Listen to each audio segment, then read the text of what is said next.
So right now we're set up in frontal lighting, right? So we're looking directly at the sky. And so what I want you to do is do a few shots that are just without anything, just direct frontal lighting.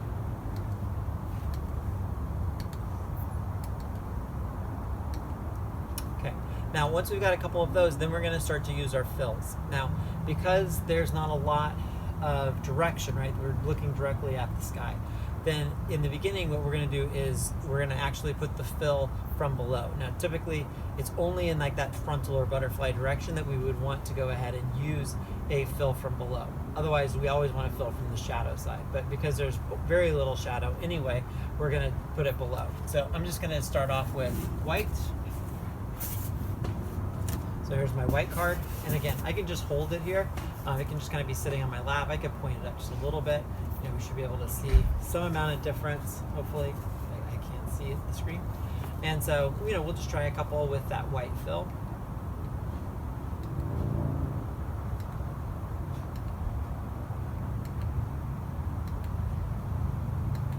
There we go.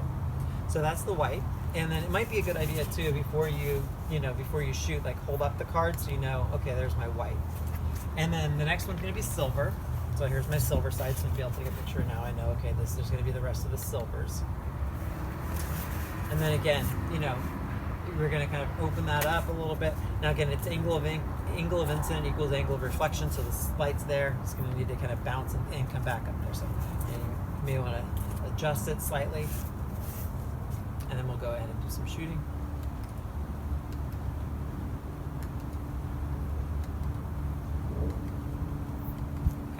So that's our silver. Then the next up is gold. So again, the gold should give us a little bit more warmth. Let's take a picture so we know this is what we're doing.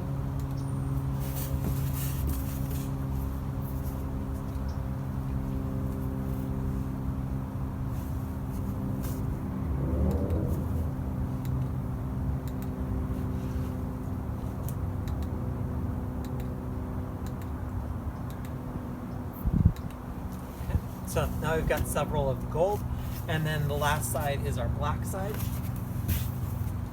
again, there's our black, and then we'll put the below as well.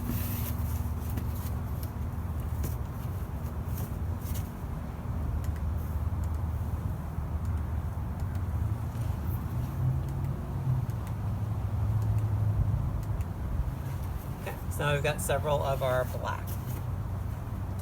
So those were all frontal, right? So our sky is there, and we're frontal to the sky. So then the next one that we're going to do is going to be, you know, we're going to call it Rembrandt. So basically what we want is about a 45-degree angle from the sky, right? So if my sky is there, then I want to be kind of about like there, right? So now I'm about 45 degrees to the camera, which is directly in front of the sky. Now, if I keep the camera where it is, right? So if I'm here, then you know, the camera, I don't want to be like this because now I'm frontal, right? My body position's changed to 45 degrees, but the camera needs to move too. So let's go ahead and move our camera.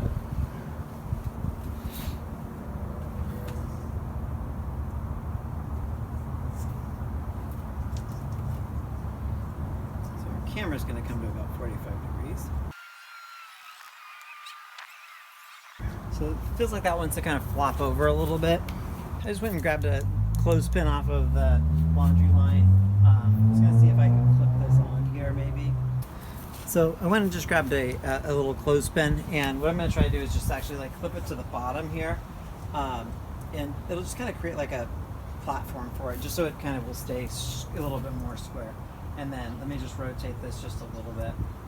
Okay, so let's just take a quick test shot. So again, I'm sitting at 45-degree angle, camera's at 45.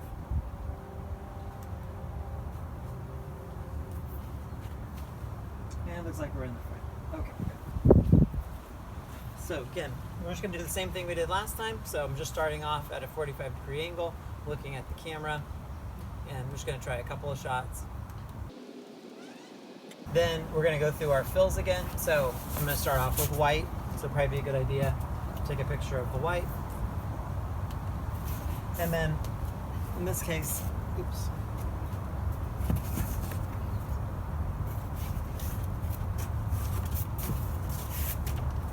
just hold it across there. Again, I'm already probably getting quite a bit of fill just from that wall, but this may be able to pick up a little bit more.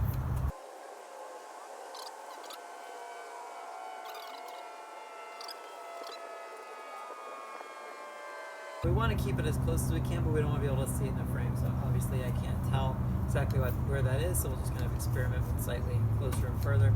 And you know, we just need a best shot, so we're just trying different things. Okay. And then the last one is our black.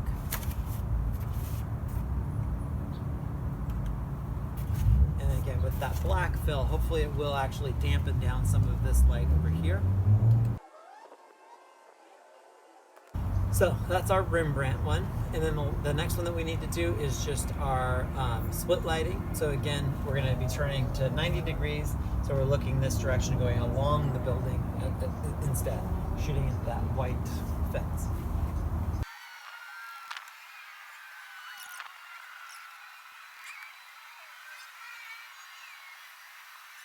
So again, let's take a couple with nothing. And again, we're getting quite a bit of fill already out of here. And then again, we're going to start with our white. You're going to need to take a picture with our card.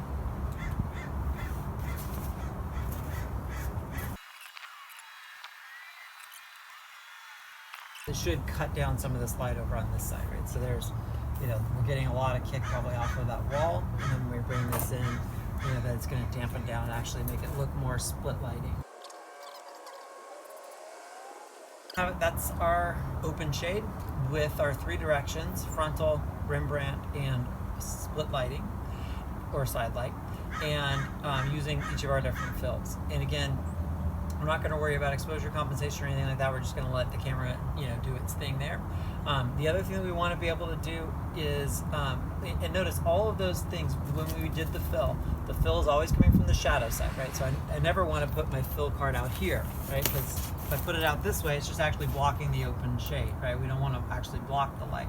It's always going to come from the shadow side. So if I've got a shadow on this side, then fill is going to come from over here. And our fill is also inside of the shade, so that's important. We don't want to be bouncing light directly into it. We want to be working with the light that's available inside of our shade. So excited to see what you guys are going to create, how your pictures are going to come out. And again, you can do this either as a self-portrait using the DIY tripod, or you can do it as a actual shoot using a model.